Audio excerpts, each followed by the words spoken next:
Les nuits de France Culture. Jusqu'à 6h du matin.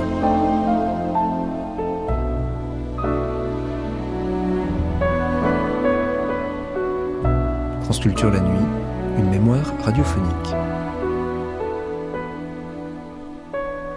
Il s'agit ici de deux frères, fort riches, qui dans la deuxième moitié du XIXe siècle écrivirent ensemble et rédigèrent un journal plus quelques romans aujourd'hui oubliés comme Marie-Antoinette ou Madame Gervaisais.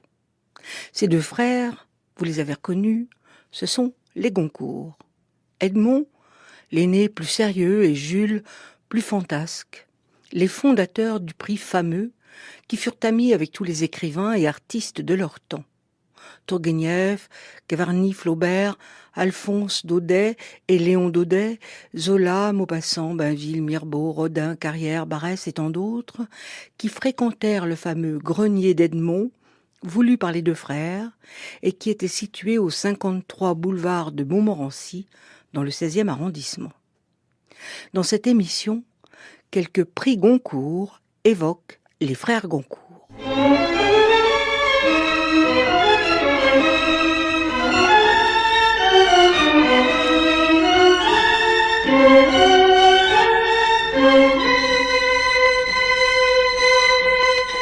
Les Goncourt d'hier par les Goncourt d'aujourd'hui.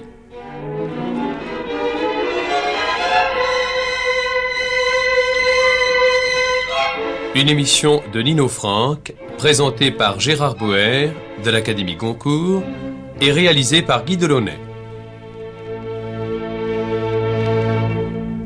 Aujourd'hui, Edmond et Jules de Goncourt par les 10. En 1849, deux jeunes hommes, d'authentique noblesse mais de formation et de goût bourgeois, héritent de leur mère une petite fortune, 400 000 francs d'argent et des terres. L'aîné d'entre eux deux, Edmond Huot de Goncourt, est né à Nancy 27 ans auparavant. Son frère Jules, parisien de naissance, n'a pas encore 20 ans. Ces deux frères sont unis par une affection vraiment fraternelle.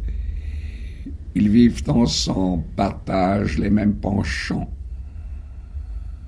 mais ne savent pas encore ce qu'ils vont faire dans la vie. Ainsi commence un illustre chapitre des lettres françaises au XIXe siècle. Une collaboration intime et formée qui durera jusqu'à la mort de Jules de Goncourt en 1870. Et ce frère, si fidèlement aimé étant disparu,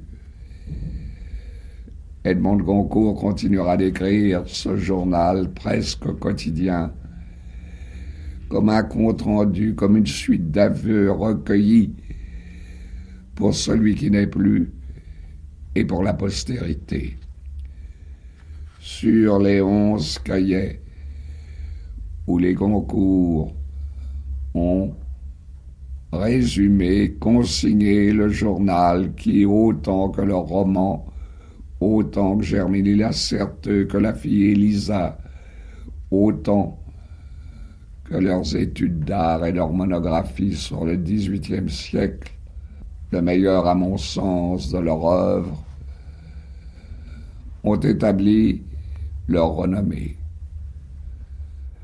Le prix Goncourt et l'Académie Goncourt maintiennent d'année en année dans la vie littéraire le nom des deux frères, dont on peut plus ou moins admirer le talent, mais dont il est impossible de ne pas reconnaître la vocation et la ferveur presque monacale jusque dans son opiniâtre célibat, avec laquelle ils se sont consacrés aux lettres et à leur illustration.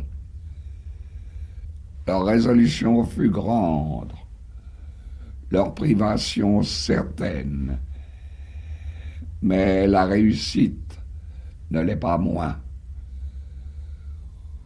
Au jeu incertain de la gloire posthume, les Goncourt ont gagné leur pari.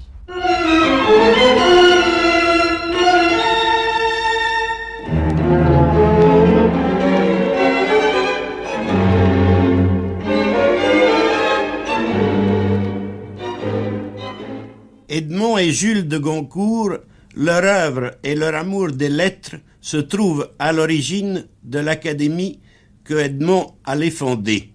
Quelques-uns des 10 convives actuels du déjeuner de la place Gaillon veulent bien rappeler à nos auditeurs un aspect ou l'autre de la vie et de l'œuvre des frères de Goncourt.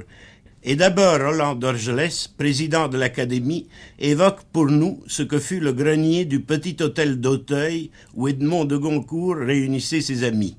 Le grenier, je ne pourrais en parler que d'après mes lectures, car naturellement, je n'y suis jamais entré du vivant des Goncourt. Toutefois, j'ai voulu le connaître quand j'ai été élu à l'Académie, et je suis allé me promener dans la villa Montmorency. J'ai pénétré dans ce vieil hôtel. J'y ai retrouvé les ombres d'Alphonse Daudet, de Goncourt et des autres. Car c'est à cette époque-là qu'est née l'Académie dans l'esprit d'Edmond de Goncourt. Il a raconté lui-même que se promenant avec son frère, qui devait bientôt mourir, dans les allées du bois de Boulogne, il avait dit « Nous devrions fonder une société pour aider les écrivains. On ne parlerait que de littérature et qui lutterait contre l'Académie française et son conformisme. » Son frère avait accepté, son frère était mort. Puis, quand il a pu le réaliser, il a constitué l'Académie Goncourt. Ce qu'il faut dire, c'est que ça représente pour ce vieil homme un grand courage et un grand désintéressement. En effet, alors qu'il était seul, vivant seul, tristement, il aurait pu refaire sa vie, des occasions se présentaient, des femmes aimables l'auraient volontiers épousé. Mais il a pensé que ce serait sacrifier sa petite fortune et les collections et tout ce qu'il devait laisser. Il dit non, ça ne m'appartient pas à moi, ça appartient aux écrivains. Je veux constituer mon Académie Goncourt, l'académie qui portera mon nom. Eh bien non, je ne me remarierai pas, je ne referai pas ma vie, je vivrai, mourrai solitaire. Il a donc sacrifié aux lettres tout ce qui pouvait être son bonheur terrestre. C'est un exemple, mon Dieu, qui n'est pas négligeable. Dans les souvenirs d'Alphonse Daudet, on trouve une page émouvante notée l'avant-veille de la mort d'Edmond de Goncourt. Allons nous promener, voulez-vous? Il n'y a rien dans les feuilles ce matin. Edmond de Goncourt s'est levé, a pris mon bras sous le sien et tout de suite, à sa marche, au timbre de sa voix, j'ai compris que si, il y avait quelque chose dans les feuilles. Une ligne, sans doute, un mot au sujet de l'Académie française. Savez-vous pour quand l'élection au fauteuil de Dumas? Octobre, m'a-t-on dit, ou novembre, même plus tard. Au bout de quelques pas, il reprend avec effort. Est-ce que vous vous présentez, mon petit? Si je me présentais, Goncourt, vous seriez le premier à le savoir. Quel plaisir vous me faites, me dit-il, en me serrant le bras. Nous arrivions à son banc, celui qu'il préfère cette année, et, s'asseyant, il continue. Que voulez-vous? À la fin, tous ces racontards des journaux vous impressionnent. On a beau s'en défendre. Il m'affirmait que vous aviez écrit votre lettre à l'Académie en demandant qu'on la tînt secrète jusqu'à l'élection. Et vous ne m'en vouliez pas plus? Goncourt, qui cherche un filet d'air où mettre ses mains brûlantes, se tourne affectueusement de mon côté. Rappelez-vous ce que je vous ai dit il y a 10 ou 12 ans, quand il fut question de votre entrée là-bas. Vous faisiez déjà partie de mon académie à cette époque. Pourtant, je vous ai engagé bien sincèrement à suivre votre bon plaisir. Je m'en tiens toujours là. Quand on m'a assuré que vous vous présentiez pour le fauteuil de Dumas, j'ai eu un vif chagrin, mais je suis resté votre ami. Même, j'ai mieux compris combien je l'étais. Vous pensiez bien cependant, m'ayant nommé votre exécuteur testamentaire et chargé de fonder votre académie, que je ne quitterais pas mon poste sans vous avertir. Goncourt, en effet, un jour qu'il se sentait malade, voilà 4 ou 5 ans, m'appelait à Auteuil, près de son lit, et me donnait la cruelle émotion de lui lire à haute voix un testament qui me faisait son exécuteur testamentaire, conjointement avec Henri Séhard. Depuis la maladresse d'un reportage ayant éloigné Séhard de la maison d'Auteuil, mon fils Léon l'avait remplacé comme co-exécuteur des suprêmes volontés de notre ami. C'est dans ce testament, connu du seul notaire et de moi, que j'ai vu pour la première fois les statuts et les règlements de l'Académie des Goncourt. Est-ce à cause des objections que je lui ai faites sur cette académie dont le nom, surtout, me semble une grosse erreur? Il n'aime pas beaucoup à m'en parler. Comme je m'informais, s'il lui laissait toujours le même titre, Goncourt m'a répondu vivement « Oui, mon petit ». Sans doute le mot est trop solennel pour nous et ne va guère à des écrivains indépendants, quelques-uns même soldats d'avant-garde, l'arme à volonté et la tunique sur l'épaule.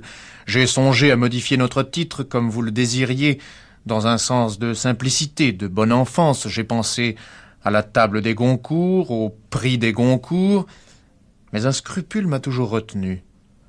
Mon frère et moi, nous avons eu cette idée ensemble. Nous avons travaillé tous les deux pour fonder l'Académie des Goncourt, et les décisions prises à nous deux, je ne me crois pas le droit de les changer à moi tout seul. Ah, si Jules vivait encore, nous aurions à modifier bien des articles. Nous sommes descendus à l'allée du curé, remontés par le petit bois, et tout le temps, il m'a parlé de son frère. C'est singulier. Jules est mort en 1870. Eh bien, pendant 15 ans, jusqu'en 1885, moi qui rêve beaucoup, jamais je n'ai fait un rêve où il ne fut pas. Tout à coup, il a disparu de mes songes. Dans la journée, je pensais à lui, son souvenir me hantait, autant qu'auparavant, mais dans mes rêves, dans ma vie nocturne, il n'existait plus. Et cela pendant 10 ans. Une nuit, l'année dernière, mon frère est revenu. Je rêvais je ne sais quoi, une bêtise. Seulement Jules était là. Et depuis, il n'a jamais cessé d'y être. Cette nuit encore, il était de mon rêve avec moi. C'est dans leur vie en commun, dans l'intimité étroite des deux frères, que Philippe Héria trouve le caractère le plus émouvant de leur vie. Je vous répondrai sans hésitation. C'est leur fraternité même qui me touche. Il y a dans l'histoire de la littérature d'autres exemples d'écrivains associés dans le travail, et même de frères ayant écrit ensemble, ce qui pour l'observateur pose déjà des problèmes psychologiques peu aisés à démêler. Mais je ne vois pas d'exemple d'un couple de frères écrivains qui se soit à ce point complété et aimé. Et le mot couple est d'ailleurs juste, car Jules était d'une sensibilité féminine et Edmond d'une volonté, d'un équilibre tout viril. On trouve dans le journal qu'ils rédigeaient encore en commun une notation singulière qui souligne et colore cette communauté fraternelle. 9 avril 1864. Nous causons ce soir au sortir du dîner, encore à table tous les deux, après quelques jours d'une tristesse profonde. Et ces idées se succèdent en nous et nous partent à l'un et à l'autre des lèvres. Notre plaie, au fond, c'est l'ambition littéraire insatiable et ulcérée, et toutes les amertumes de cette vanité de l'être, où le journal qui ne parle pas de vous vous blesse, et celui qui parle des autres vous désespère. Les vides que nous laisse cette vie tout aux lettres, les entr'actes de notre travail, nous les comblons bien incomplètement par ce pis-aller de l'occupation, les collections.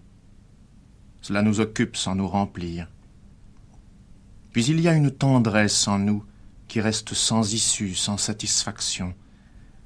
Nous manquons de 2 ou 3 maisons bourgeoises affectueuses où nous puissions donner, répandre, dégorger tout ce que nous ne donnons pas à la maîtresse, nous qui ne lui donnons rien que la familiarité de l'habitude.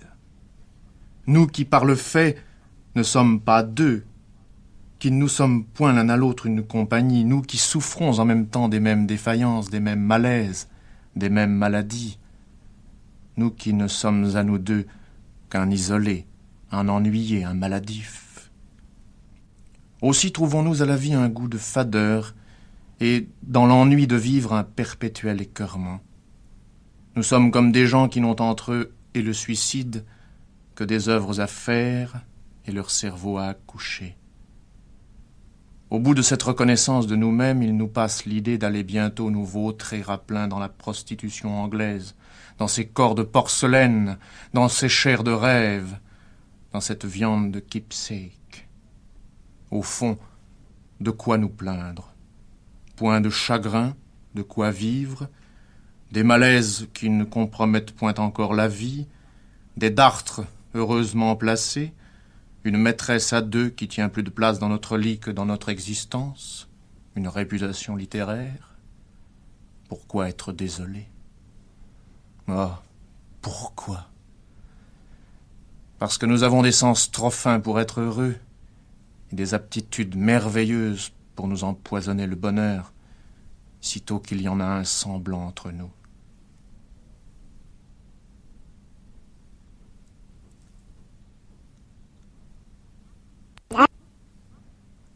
Oh, pourquoi?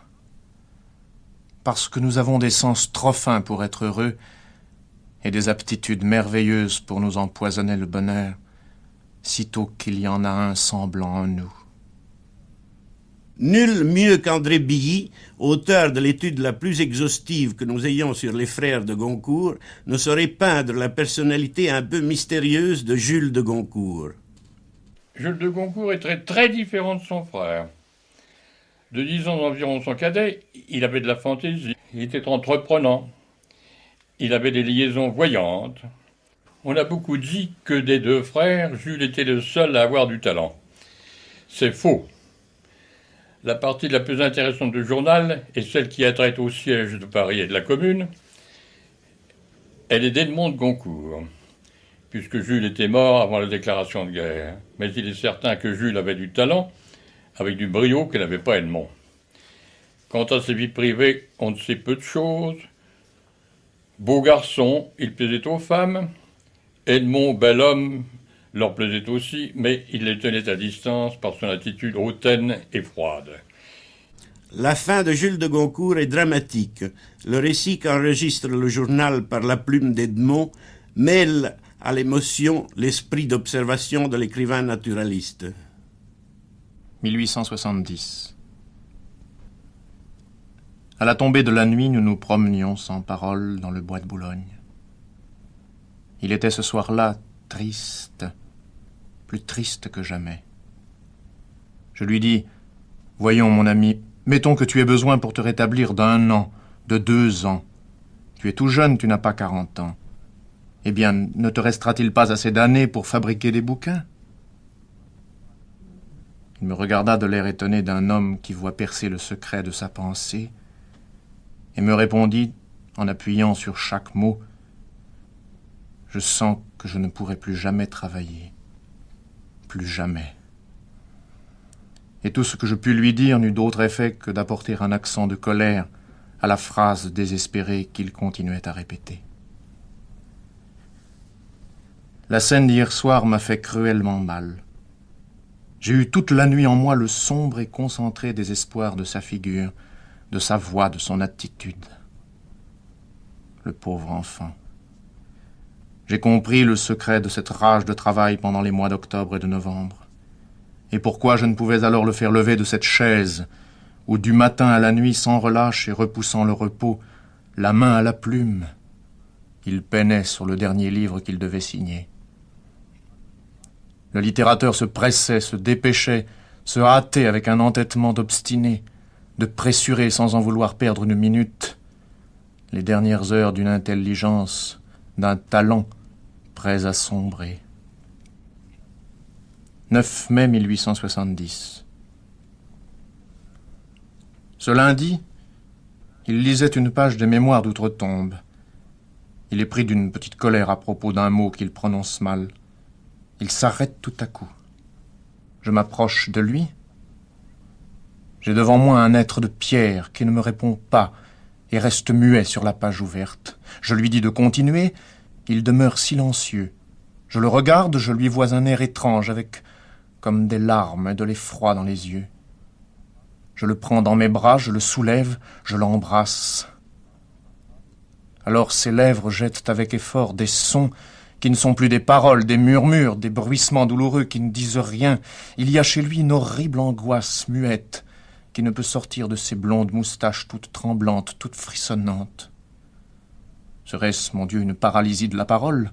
Cela se calme un peu au bout d'une heure, sans que toutefois il puisse dire d'autres paroles que des oui et des non avec des yeux troublés, qui n'ont plus l'air de me comprendre. Tout à coup, le voici qui reprend le volume, le met devant lui et veut lire, veut absolument lire. Il lit le cardinal pas. Puis plus rien. Impossible de finir le mot. Il s'agite sur son fauteuil, il ôte son chapeau de paille, il promène et repromène ses doigts égratignures sur son front, comme s'il voulait fouiller son cerveau. Il froisse la page, il l'approche de ses yeux, il la rapproche tout près, et encore plus près. On dirait qu'il veut s'entrer l'imprimer dans les yeux. La désespération de ce vouloir, la colère de cet effort ne peut s'écrire. Non, jamais je n'ai été le témoin d'un spectacle aussi douloureux, aussi cruel. C'était comme l'enragement d'une conscience d'homme de lettres, de fabricateur de livres qui s'aperçoit qu'il ne sait plus même lire. Oh, si l'on pouvait vous dire ce qui se passe dans ces moments-là. J'ai toujours dans les yeux la déchirante imploration de ses yeux, pendant la terrible crise. Nuit de samedi 18 juin à dimanche. Hier au soir, le médecin m'a dit que c'était fini, qu'une désagrégation du cerveau avait eu lieu à la base du crâne, derrière la tête, qu'il n'y avait plus aucun espoir. Après cela, mais je n'écoutais pas, je crois qu'il m'a parlé de nerfs l'effet dans la poitrine par cette désagrégation et d'une phtisie foudroyante qui devait suivre. Mon orgueil, l'orgueil que j'avais pour nous deux, me disait le jour où je l'ai senti frapper à tout jamais, il vaut mieux qu'il meure. Aujourd'hui, je demande de le conserver, de le garder aussi inintelligent, aussi impotent qu'il peut sortir de cette crise. Je le demande à genoux. Dire que c'est fini. Fini à tout jamais. Dire que cette liaison intime et inséparable de 22 ans, dire que ces jours, ces nuits passées toujours ensemble depuis la mort de notre mère en 1848, dire que ce long temps pendant lequel il n'y a eu entre nous que 2 séparations de 24 heures, dire que c'est fini, fini, à tout jamais. Est-ce possible? Lundi 20 juin, 9h40. Il meurt. Il vient de mourir. Dieu soit loué. Il est mort après les 2 ou 3 soupirs de la respiration d'un petit enfant qui s'endort. L'épouvantable immobilité sous les draps que celle de ce corps qui n'a plus le soulèvement léger de la respiration, qui n'a plus dans le lit la vie du sommeil. Ses yeux se sont rouverts avec le regard de souffrance des derniers jours de sa vie. Sa tête est un peu soulevée sur l'oreiller, et il a l'air d'écouter avec le joli ton de hautain mépris qu'il avait quand Prudhomme parlait.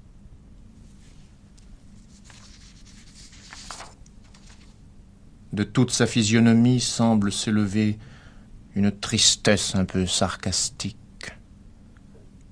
Son regard paraît vous suivre après que vous l'avez embrassé. Et on aurait par moments l'illusion de la vie si l'on ne rencontrait le violet de ses ongles au bout de ses mains pâles.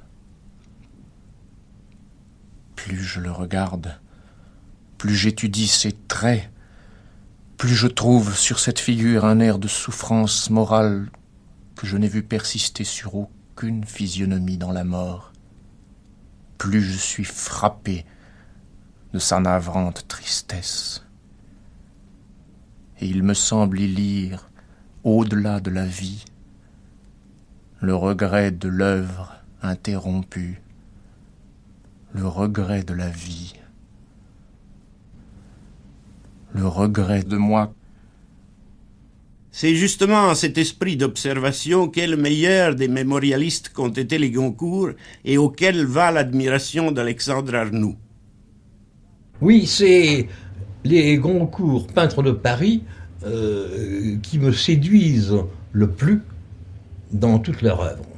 Personne, je crois, n'a peint le Paris du Second Empire et de la République, c'est-à-dire de 48 à leur mort, avec plus d'acuité. Leur écriture artiste, qui peut parfois nous gêner dans certains de leurs romans, s'applique là merveilleusement.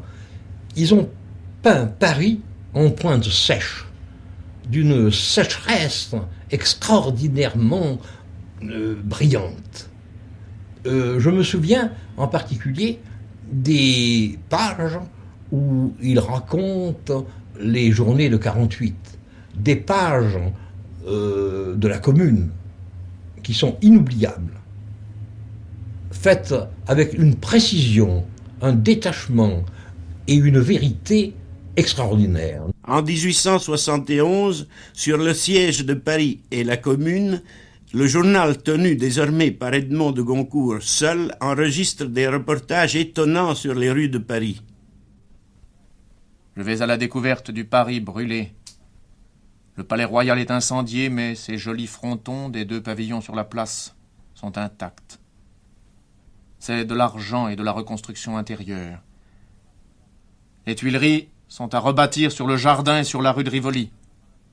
On marche dans la fumée, on respire un air qui sent à la fois le brûlé et le vernis d'appartements, et de tous côtés on entend le pchit des pompes. Il est encore dans bien des endroits des traces et des débris horribles de la bataille. Ici, c'est un cheval mort, là, près des pavés d'une barricade à moitié démolie, des képis baignent dans une mare de sang.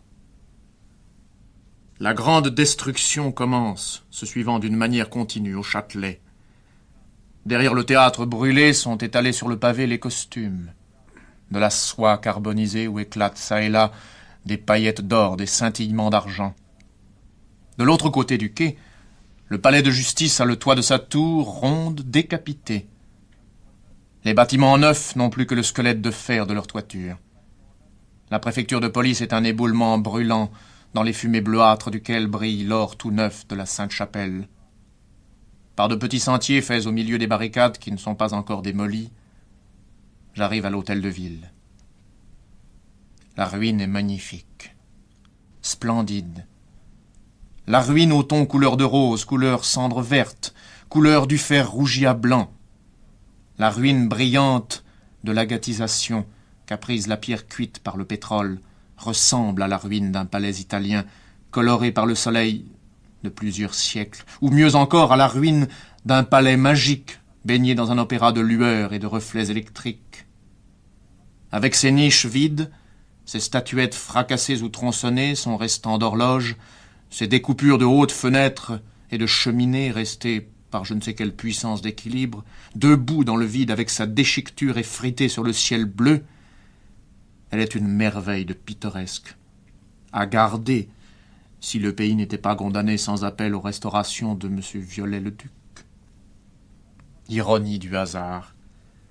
Dans la dégradation de tout le monument, brille sur une plaque de marbre intacte, dans la nouveauté de sa dorure, la légende menteuse: liberté, égalité, fraternité. Je regagne le Châtelet par le quai. Tout à coup, je vois la foule prendre les jambes à son cou comme une foule chargée un jour d'émeute. Des cavaliers apparaissent, menaçant, le sabre au poing, faisant cabrer leurs chevaux, dont les ruades rejettent les promeneurs de la chaussée sur le trottoir. Au milieu d'eux s'avance une troupe d'hommes, en tête desquels marche un individu à la barbe noire, au front bandé d'un mouchoir. J'en remarque un autre, que ses 2 voisins soutiennent sous les bras, comme s'ils n'avaient pas la force de marcher. Ces hommes ont une pâleur particulière, avec un regard vague, qui m'est resté dans la mémoire. J'entends une femme s'écrier en se sauvant: « Quel malheur pour moi d'être venu jusqu'ici. À côté de moi, un placide bourgeois compte. 1, 2, 3. Ils sont 26. L'escorte fait marcher ces hommes au pas de course jusqu'à la caserne Lobau, où la porte se referme sur tous, avec une violence, avec une précipitation étrange. Je ne comprenais pas encore, mais j'avais en moi une anxiété indéfinissable. Mon bourgeois, qui venait de compter, dit alors à un voisin: « Ça ne va pas être long. Vous allez bientôt entendre le premier roulement. Quel roulement? Eh bien, on va les fusiller. Presque au même instant fait explosion comme un bruit violent enfermé dans des portes et dans des murs, une fusillade ayant quelque chose de la mécanique réglée d'une mitrailleuse.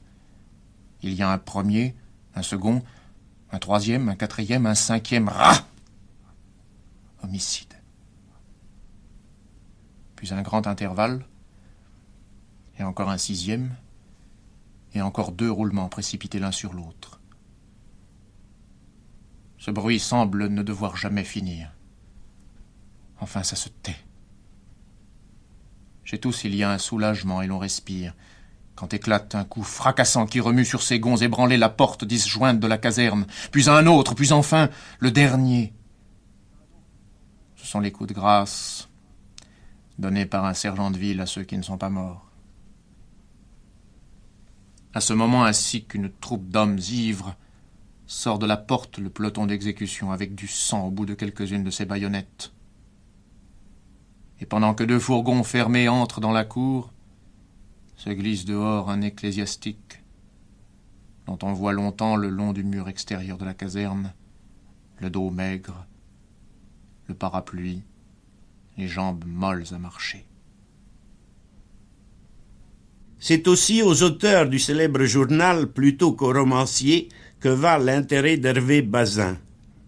Non, il faut bien le dire, les romans des Goncourt, à peu près personne ne les a lus. On les a lus évidemment à l'époque, et encore pas tellement. Si on cite certains titres, on trouve La Faustin, cette femme de théâtre, c'est encore le plus convaincant. Mais si on cite par exemple Germier Lacerteux, on s'aperçoit que les sources, enfin les modèles, apparaissent ridicules de fausseté à côté de ceux par exemple de la fille Élisa. Dans le naturalisme, c'est forcé d'ailleurs, c'est assez naturel. Après tout, les Goncourt pensaient qu'ils ont appartenu au naturalisme à quelque chose d'étonnant. C'étaient de bons gentilshommes, des gens qui voyaient le bon peuple et les choses qu'ils décrivaient du haut d'une tour d'ivoire, entourés de leurs bibelots chinois, de peintures rares. La participation à ce moment-là au naturalisme paraît bien difficile et bien contradictoire. L'art au XVIIIe siècle, c'est un livre honorable, c'est une chose qui est également bien oubliée. En fait, ce qui reste des Goncourt essentiellement, ce n'est pas rien, c'est leur journal.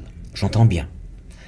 Il y a là-dedans une passion outrée pour les lettres, qui est un peu excessive, qui ne met pas justement la littérature à sa place véritable dans le monde, quoi. Il y a aussi des hargnes personnelles qui sont gênantes. Il y a des détails de seconde main qui sont souvent pris un petit peu chez la concierge et sans avoir été contrôlés. Il y a aussi des trous, parce qu'on s'occupe beaucoup trop de la littérature, mais il y a énormément de choses qui ont dû être importantes à l'époque et qui n'y apparaissent pas, parce que la seconde chose, c'était des gens de lettres qui ne s'intéressaient qu'aux gens de lettres. Bon, c'est quand même un tableau d'un temps, certes fort différent d'une autre, où passent quand même beaucoup de gens qui ont compté. C'est à ce titre un témoignage qu'il ne faut pas prendre au pied de la lettre, mais c'est un témoignage assez important. Et puis enfin, il y a des passages très beaux. En définitive, ce n'est peut-être pas ce qu'avaient prévu les Goncourt, mais leur intrusion dans le domaine littéraire s'est finalement soldée par une immense réussite. Il est pourtant des pages romanesques des 2 frères, puis d'Edmond seul, que l'on retient.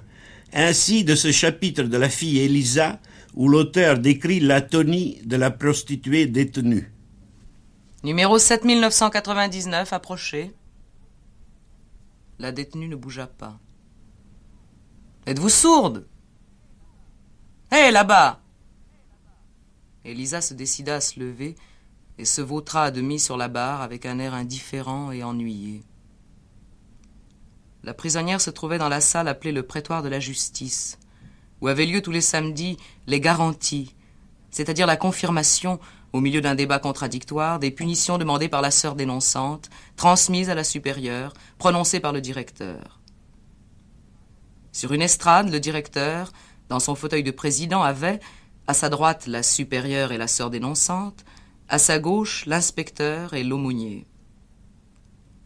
Derrière les juges, les rideaux en calicot blanc, complètement fermés de 3 grandes fenêtres, faisaient ténébreuse la salle, rendaient sévères les figures de ces femmes et de ces hommes assis à contre-jour.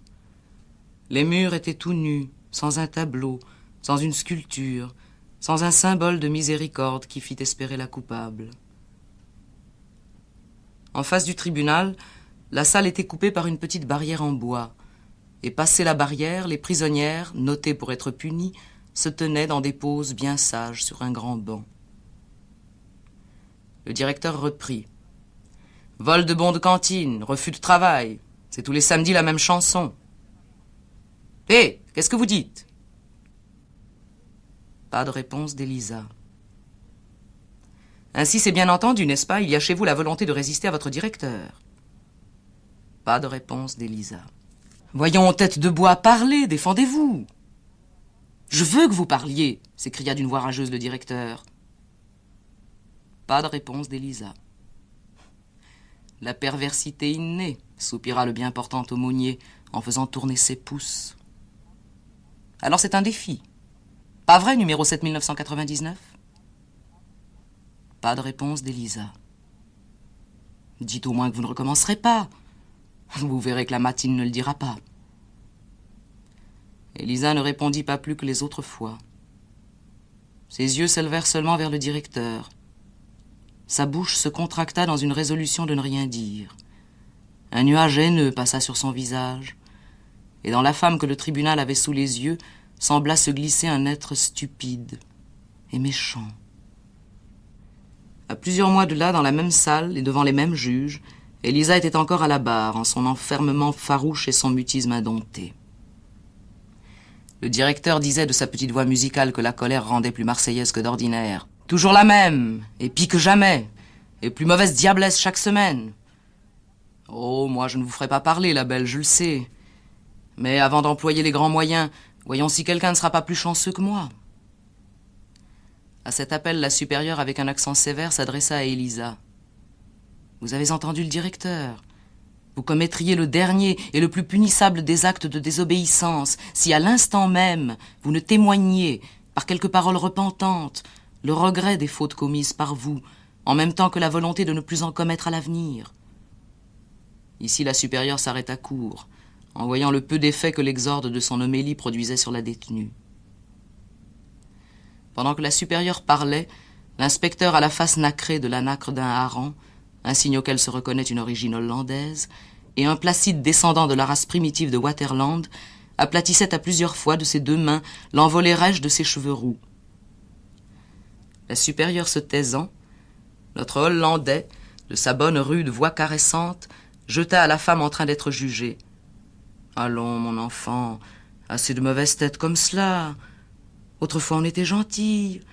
L'administration obtenait à peu près ce qu'elle désirait de toi. Qu'y a-t-il aujourd'hui dans ta fichue caboche? Que diable, tu sais bien qu'ici on ne punit pas pour le plaisir de punir. Voyons, Élisa, il faut qu'aujourd'hui nous vidions notre sac, et que tout de suite tu nous racontes pourquoi tu ne veux plus. » « Je veux, mais je ne peux pas, » s'écria soudain dans le déchirement d'une voix désespérée, Élisa, dont le corps était agité des pieds à la tête par une trépidation étrange, depuis que s'adressait à elle cette parole familière, amicale, et qui lui avait rappelé son nom. « Oh, si souvent, monsieur l'inspecteur, je vous le promets, oui, je veux, mais je ne peux pas. » Longtemps, Élisa répéta plaintivement, « Oui, je veux, mais je ne peux pas. » Et cela jusqu'au moment où la femme fondit en larmes, et où sa litanie désolée s'éteignit dans l'étouffement de longs sanglots spasmodiques. « Et là-bas, est-ce bientôt fini ?» reprit le directeur, mis de mauvaise humeur par la visite d'un criminaliste anglais préparant une brochure contre le système Auburn. « Qu'est-ce que vous nous débitez là? On peut tout ce qu'on veut. Ne jouons pas plus longtemps le drame, s'il vous plaît. Il y a assez de pleurnicheries comme cela. Nous verrons bien si un peu de réclusion solitaire le directeur ne prononçait jamais le mot de cachot, vous rendra cette volonté si bien perdue.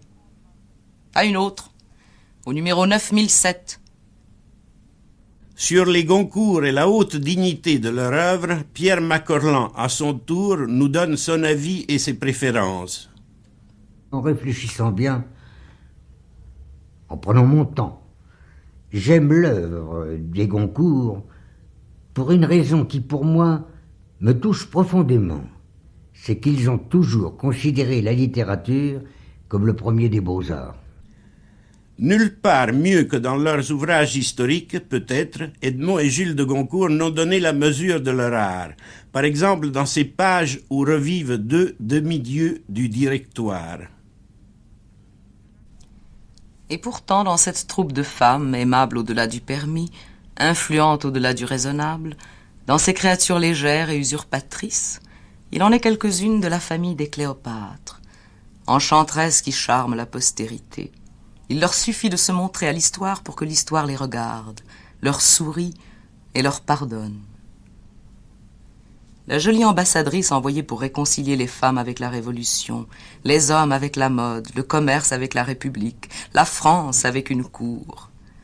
Elle est une Pompadour venue après tant de Lycurgue. Et de sa voix enchantée, elle rappelle de l'exil et les ris et les jeux. Elle fait étendre les tapis sur les taches de sang. Elle verse à la France oublieuse le léthé de la folie, et reconstituant un Versailles tout autour d'elle, prêchant les dépenses, l'amour, les élégances, elle entraîne à la musique, elle entraîne à la danse, elle entraîne à la vie tout ce monde tout à l'heure occupé à mourir. Visant à tous les protectorats aimables, cette favorite de l'opinion publique fait rayer l'art de la liste des émigrés, et elle honore le salon d'une toilette nouvelle. Elle a, comme une maîtresse de roi, la tutelle des théâtres et de leur monde, et le D'Auberval qu'elle protège, et qu'elle marierait s'il voulait, est un chanteur qui se nomme Martin. Quand elle se promène triomphalement par les rues, dans son carrosse sang de bœuf, blanche et vêtue d'un nuage, Paris s'incline comme devant l'âme et le génie et la fortune du Directoire. Cette femme est la fée du Luxembourg. Elle part ses cérémonies de son sourire. Elle organise ses parties et ses galas. Madame Tallien règne. Les femmes de Feydeau la proclament laide, et les vendémiaristes l'avouent jolie. Elle règne, mais que de jalousie, que de médisance et que de calomnie autour de son trône. Ses amis ne peuvent lui pardonner ni ses voitures, ni ses épaules. Et la semaine qui suit, un autre conte. Barras et Madame Tallien sont brouillés. Barras a dit à Madame Tallien qu'il avait été trop longtemps entouré d'intrigants.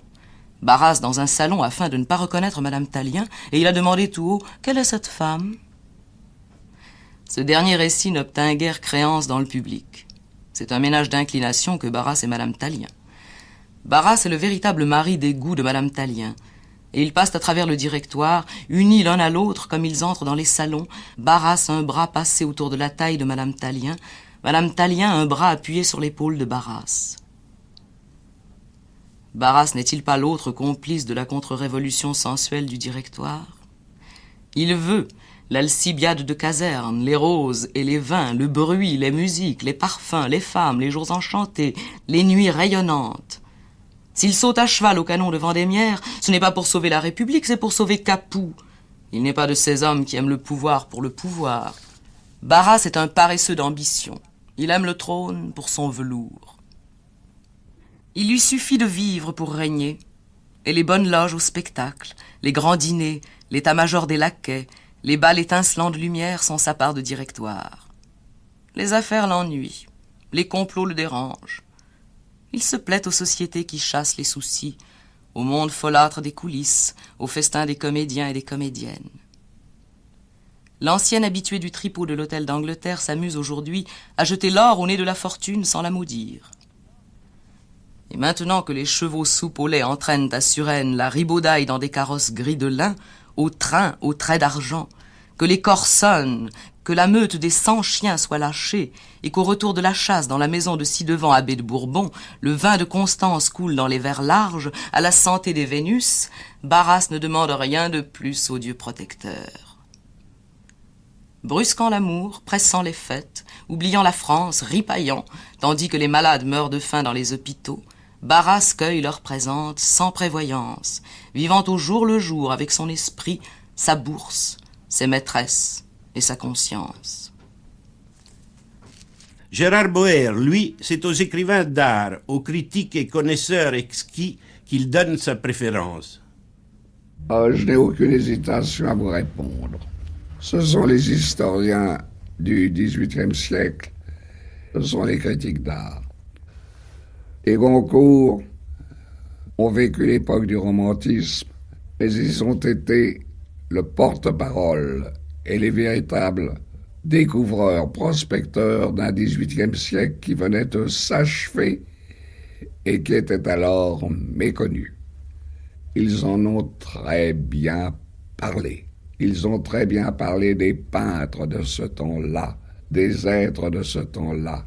Et ça n'est pas dans leur racontard du journal qu'il faut aller les chercher, ni même dans leurs romans naturalistes, qui ne sont pas toujours d'une écriture que pour moi je ne trouve pas excellente, mais dans leurs critiques, dans leurs portraits des personnages du XVIIIe siècle dont ils étaient vraiment les héritiers. Et pour vous en donner tout de suite la preuve, je vous demande la permission de lire un très court passage de leur critique.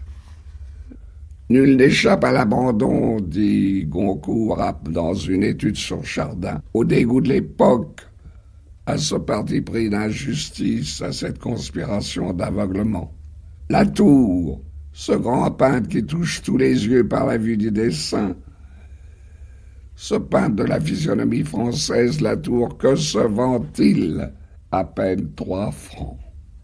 Mais après tout, qu'importe les prix, qu'importe la vogue, avant 100 ans, Watteau, méprisé aujourd'hui, sera universellement reconnu comme un maître de premier ordre. Latour sera admiré comme un des plus savants dessinateurs qui ait existé, et il n'y aura plus de courage à dire ce que nous allons dire ici de Chardin, qu'il fut un grand peintre. Eh bien, ce texte nous montre d'abord l'aveuglement au temps des Goncourt, pour Latour en effet, qui est le plus grand dessinateur que nous ayons eu, mais dont on pouvait trouver des dessins pour 1 franc ou 2 francs suspendus aux grilles des églises, et où l'on pouvait, et ce fut la richesse des Goncourt, s'offrir des maîtres pour quelques sols. Ils ont vu clair, là, ils ont vu juste. Ces quelques lignes que je viens de citer les met dans mon esprit à l'éminence de la critique d'art. Et c'est un grand mérite. Je le dis en pensant à notre vieille et jeune académie, où les critiques d'art ont été à l'honneur, que ce soit Huysmans, Gustave Geffroy ou notre cher Francis Carco. Edmond de Goncourt a été pour beaucoup dans la vogue qui, de son temps, ira à la peinture japonaise. Voici extraite de son étude sur Utamaro, le fou de dessin, une description pleine de poésie. Pour ces robes, la japonaise a le goût des colorations de nature les plus distinguées, les plus artistes, les plus éloignées du goût que l'Europe a pour les couleurs franches. Maintenant, si le trousseau d'une mariée un peu aisée au Japon comporte 12 robes d'apparat, une robe bleue brodée de tiges de jasmin et de bambou pour le 1er mois, une robe vert de mer à fleurs de cerisier et à carreaux pour le 2e mois, une robe rouge clairsemée de branches de saule pour le 3e mois, une robe grise où le coucou, l'oiseau de bon augure conjugal, est peint ou brodé pour le 4e mois, une robe jaune terne couverte de feuilles d'iris et de plantes aquatiques pour le 5e mois, une robe orange sur laquelle sont brodés des melons d'eau pour le 6e mois, où commencent les pluies et les mûrissements de ces melons, une robe blanche mouchetée de counotis, de fleurs pourpres en clochettes, dont la racine médicale et comestible est assimilée par les gourmets au nid de l'hirondelle salangane pour le 7e mois. une robe rouge parsemée de feuilles de mimosie ou prunier du Japon pour le 8e mois, une robe violette ornée de fleurs de la matricaire pour le 9e mois, une robe olive parsemée de champs moissonnés traversés par des sentiers pour le 10e mois, une robe noire brodée de caractères allusifs à la glace pour le 11e mois, une robe pourpre remplie de signes idéographiques exprimant les rigueurs de l'hiver pour le 12e mois. Si donc il y a ces 12 robes, une robe par mois dans le trousseau d'une japonaise aisée, quelle autre garde-robe avait encore une grande courtisane et les luxueuses et originales robes qu'a peintes Utamaro dans le vestiaire de Yoshiwara. Or, Utamaro nous a peint des robes violettes où, dans la dégradation rosée du bas de la robe, des oiseaux courent sur les branches d'arbres en fleurs. Des robes violettes à travers lesquelles zigzaguent, tissés en blanc, les caractères insectes de l'alphabet japonais. Des robes violettes où il y a des éboulements de farouches lions de Corée, en des couleurs de vieux bronze. Des robes mauves, au ton légèrement bistré, fleuries d'iris blancs sur leurs tiges vertes. Des robes bleues, de ce frais bleu que la Chine a baptisé « bleu du ciel après la pluie », sous de larges pivoines pâlement roses. Des robes grises, branchagées dans tous les sens de ramilles et de tortils d'arbustes blanchâtres, leur donnant l'aspect de robes peintes en grisaille.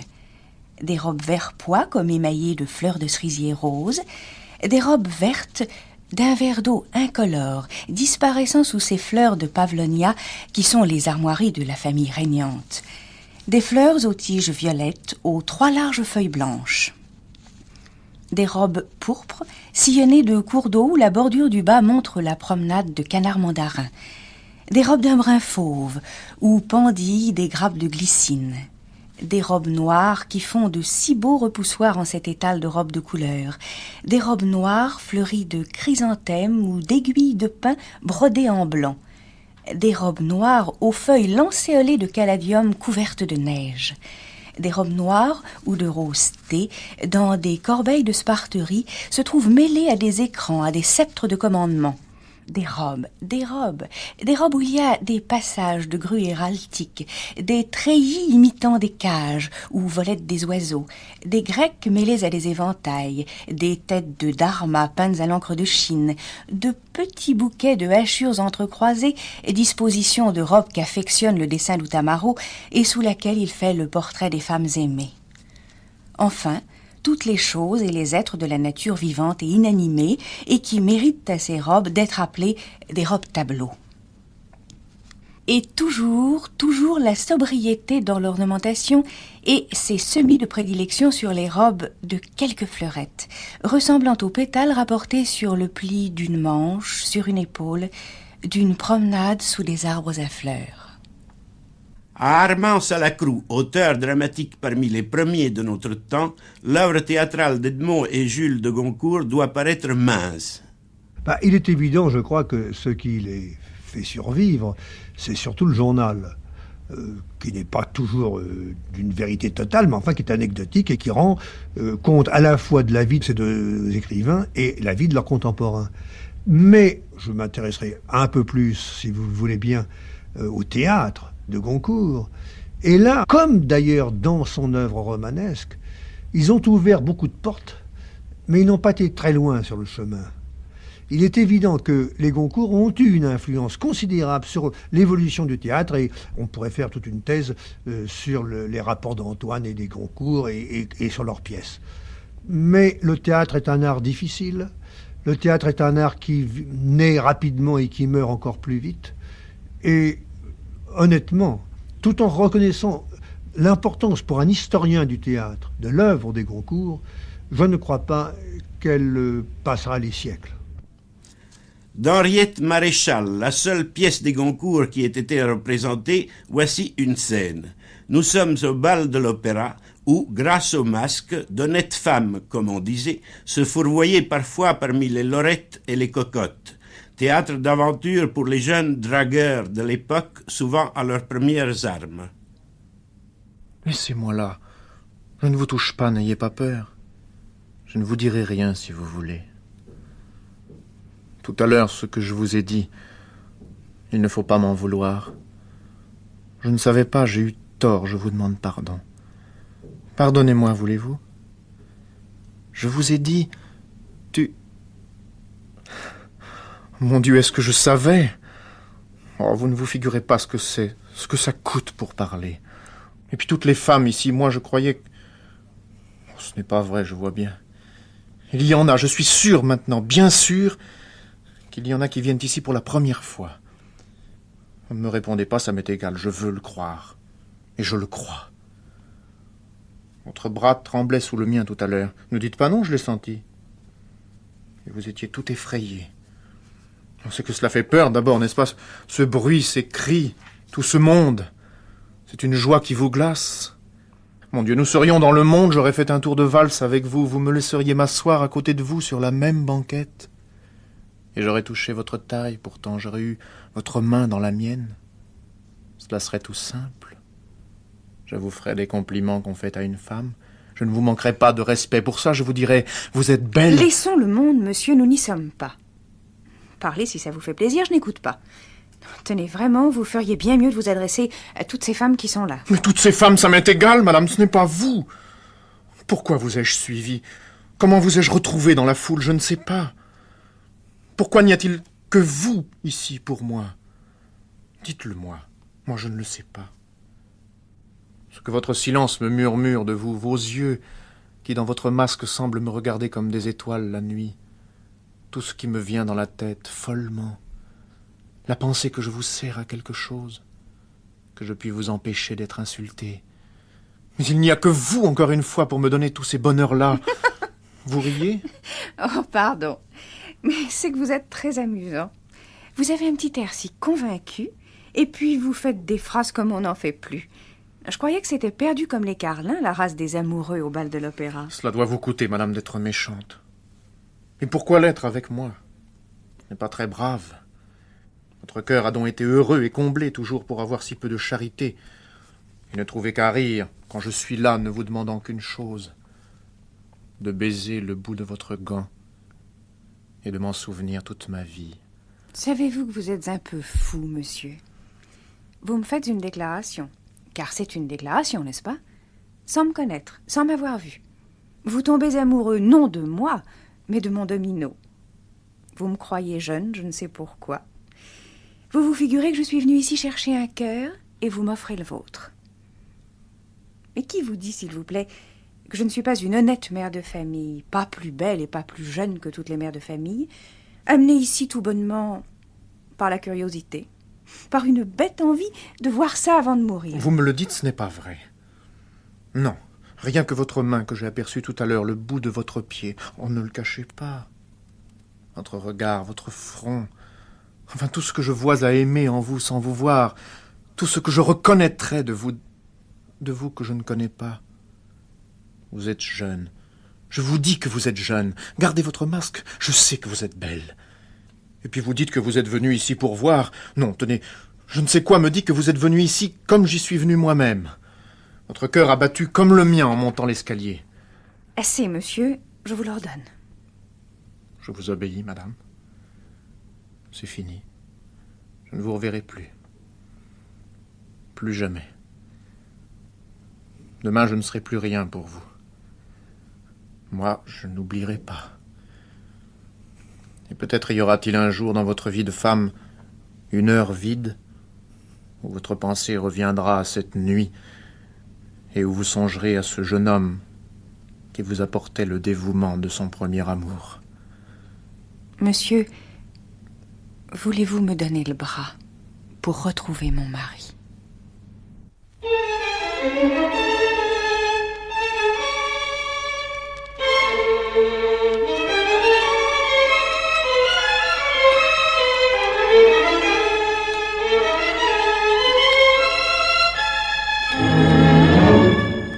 Les Goncourt d'hier par les Goncourt d'aujourd'hui.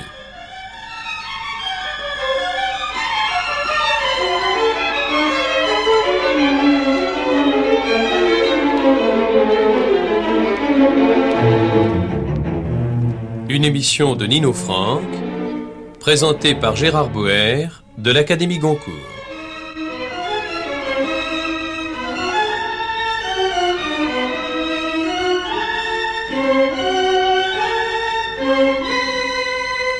Les textes d'Edmond et Jules de Goncourt et d'Alphonse Daudet ont été lus par Nadine Basile, Jacqueline Brasseur et Michel Favori.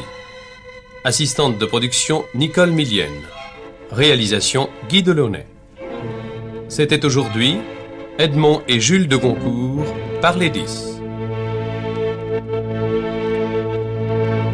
Cette émission a été diffusée